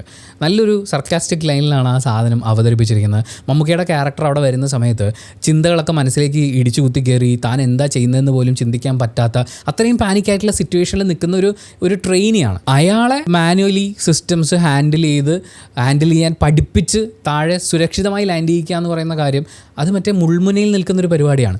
അത് ചെയ്യുന്ന മമ്മൂക്കയാണ് നമ്മളവിടെ കാണുന്നത്. പക്ഷെ അങ്ങനെയൊന്നും ലാൻഡ് ചെയ്യാനൊന്നും പറ്റൂലടാ. അയാൾക്ക് ലാൻഡ് ചെയ്യാൻ അറിയാം. ഈ പറത്തിക്കൊണ്ടുപോയ സാധനം തിരിച്ച് ലാൻഡ് ചെയ്യിക്കാൻ പുള്ളിക്ക് അറിയാം. പക്ഷേ അയാളുടെ മാനസിക നിലയിലുണ്ടായിട്ടുള്ള പ്രശ്നങ്ങൾ കാരണം പുള്ളിക്ക് ആ സമയത്ത് അത് ഹാൻഡിൽ ചെയ്യാൻ പറ്റുന്നില്ല. അയാളെ ഹാൻഡിൽ ചെയ്യിക്കാൻ പറ്റുന്ന ഒരു മാനസികാവസ്ഥയിലേക്ക് കൊണ്ടുവന്നു കഴിഞ്ഞാൽ, കോൺഫിഡൻസ് കൊടുത്തു കഴിഞ്ഞാൽ അയാളത് ലാൻഡ് ചെയ്തോളും. നമ്മളെയും പല ആൾക്കാരും പലതും പഠിപ്പിച്ച് നമ്മൾ ചെയ്യാൻ പോണതിൻ്റെ ഇടയ്ക്കൊക്കെ പ്രശ്നം ഉണ്ടായിട്ടില്ലേ? ആ പ്രശ്നം ഉണ്ടാകുമ്പോൾ ഇപ്പം നീ ടെൻഷൻ ആവില്ലേ, ഇപ്പം ഇത് ചെയ്ത് തീർക്കുക എന്ന് പറഞ്ഞ് സമാധാനമായി നമ്മളെ ഇപ്പം ഡു യു ട്രസ്റ്റ് മീ എന്നൊക്കെ നമുക്ക് ചോദിക്കുന്നത്, നിനക്കിത് ചെയ്യാൻ പറ്റും, ഞാൻ പറയുന്നത് നീ കൂടെ ചെയ്താൽ മതി, നിനക്ക് എന്നെ വിശ്വാസമാണല്ലോ എന്ന് ചോദിക്കുന്നത്. അവിടെയാണ് ഒരു മനുഷ്യൻ മറ്റേ ആളെ കൂളാക്കുന്നത്. ആ ഫ്ലൈറ്റ് പൊക്കോട്ടെ എന്ന് വിചാരിക്കുന്ന ട്രെയിനർ ഒരു സൈഡിൽ നിൽക്കുന്നു, എൻ്റെ മകൻ പോയാലും കുഴപ്പമില്ല എന്ന് പറയുന്ന അച്ഛനൊരു സൈഡിൽ നിൽക്കുന്നു. പക്ഷേ ഇവനെ എനിക്ക് കൺട്രോൾ ചെയ്യിച്ച് താഴെ ലാൻഡ് ചെയ്യിക്കാൻ പറ്റും എന്ന് പറയുന്ന മമ്മൂക്കയുടെ ക്യാരക്ടറിൻ്റെ കോൺഫിഡൻസും അയാൾക്ക് അതിലുള്ള ആ ഒരു നിപുണതയും ഒക്കെയാണ് നമ്മളവിടെ കാണുന്നത്. അവിടെ മമ്മൂക്കയുടെ ക്യാരക്ടറിൻ്റെ ഒരു എലിവേഷനാണ് നടക്കുന്നത്. പക്ഷേ മറ്റേ മ്യൂസിക് ഇട്ട് മ്യൂസിക്കൊക്കെ ഇട്ട് പോയില്ല, അല്ലെങ്കിൽ അവിടെ കുറേ സ്ലോ മോഷൻ പരിപാടികളൊക്കെ വെച്ചില്ല. അങ്ങനെ വെച്ചാലേ നമുക്കത് മാസാവുള്ളൂ എന്ന് പറയുന്നത് ശരിയാണോ? അങ്ങനെ ഒരുപാട് കാര്യങ്ങളുടെ പേരിൽ ഈ സിനിമ വിമർശനത്തെക്കാൾ കൂടുതൽ വിദ്വേഷം ഏറ്റുവാങ്ങുന്നു എന്ന് തോന്നിയതുകൊണ്ടാണ് നമ്മളിങ്ങനെ ഒരു വീഡിയോ ചെയ്യുന്നത്. ഒരു സിനിമ റിലീസാകുമ്പോൾ, പ്രത്യേകിച്ച് ഇത്രയും ബഡ്ജറ്റ് ഇട്ട് ഇത്രയും സ്റ്റാർസിനെയൊക്കെ വെച്ചൊരു സിനിമ ഇറങ്ങുമ്പോൾ ഒരു എക്സ്പെക്റ്റേഷൻ ലെവൽ ഉണ്ടാവും. ആ എക്സ്പെക്റ്റേഷൻ ലെവൽ എല്ലാ കാലത്തും എല്ലാ സംവിധായകർക്കും അഭിനേതാക്കൾക്കും ഒന്നും ഫുൾഫിൽ ചെയ്യാൻ പറ്റിയെന്ന് വരില്ല. സക്സസ് ആവുന്ന സിറ്റുവേഷൻസ് ഉണ്ടാവും, നല്ല കാര്യം, അപ്പോൾ വലിയ കളക്ഷൻ ഉണ്ടാവും. സക്സസ് ആയില്ല എന്നാണെങ്കിൽ അതിൻ്റെ പേരിൽ വിമർശനങ്ങളുണ്ടാവും. പക്ഷേ വിമർശനത്തെ കടന്നുണ്ടാവുന്ന വിദ്വേഷം എന്ന് പറയുന്നത് അതിനകത്ത് വേറെയും ഒരുപാട് പ്രൊപ്പഗൻഡകളുണ്ട് എന്നൊരു തോന്നൽ വന്നപ്പോൾ ആണ് നമ്മളിതൊക്കെ സംസാരിക്കാൻ വേണ്ടി തീരുമാനിച്ചത്. ഇപ്പോൾ ഈ സിനിമ റിലീസായ സമയത്ത് കണ്ടിട്ട് അഭിപ്രായം പറഞ്ഞ ഒരുപാട് ആളുകളുണ്ട്. അതിൽ ഇഷ്ടപ്പെട്ടില്ല എന്നുള്ള അഭിപ്രായം തുറന്ന് പ്രകടിപ്പിച്ചവരുണ്ട്. എനിക്കിത് ഭയങ്കരമായിട്ട് വർക്കായി എന്ന് പറഞ്ഞിട്ടുള്ള ആളുകളുണ്ട്. കുഴപ്പമില്ല എന്ന് പറയുന്ന ഒരു അവസ്ഥയിൽ നിൽക്കുന്ന ആളുകളുണ്ട്. ഇഷ്ടവും ഇഷ്ടക്കേടും ഒക്കെ നമ്മൾ പറയണം. അതിനുള്ള എല്ലാ റൈറ്റും നമുക്കുണ്ട്. ഞാനും ആ റൈറ്റ് ഉപയോഗിക്കുന്ന ഒരാളാണ്. നിങ്ങളും അങ്ങനെ ഉപയോഗിക്കുന്ന ആളായിരിക്കണം. ഉപയോഗിക്കണം വേണ്ടി എന്നുള്ളത് നിങ്ങളുടെ ചോയ്സ് തന്നെയാണ്. പക്ഷേ നമുക്ക് വിമർശനമാണ് വേണ്ടത്, വിദ്വേഷമല്ല എന്ന് പറയുന്നൊരു കാര്യം. അത് ജസ്റ്റ് ഒന്ന് ഓർമ്മിപ്പിച്ചിട്ട് നമ്മൾ ഈ വീഡിയോയുടെ വൈൻഡപ്പ് ചെയ്യാണ്. Thank you so much for watching this video. നിങ്ങളുടെ അഭിപ്രായങ്ങളും നിർദ്ദേശങ്ങളും ഒക്കെ കമൻറ്റ് ബോക്സിൽ രേഖപ്പെടുത്തുക. വീഡിയോ ഇഷ്ടപ്പെട്ടാൽ ലൈക്ക് ചെയ്യുക, കമൻറ്റ് ചെയ്യുക, ഷെയർ ചെയ്യുക, സബ്സ്ക്രൈബ് ചെയ്യുന്ന കാര്യം, ഹൈപ്പ് ചെയ്യുന്ന കാര്യമൊക്കെ പരിഗണിക്കുക.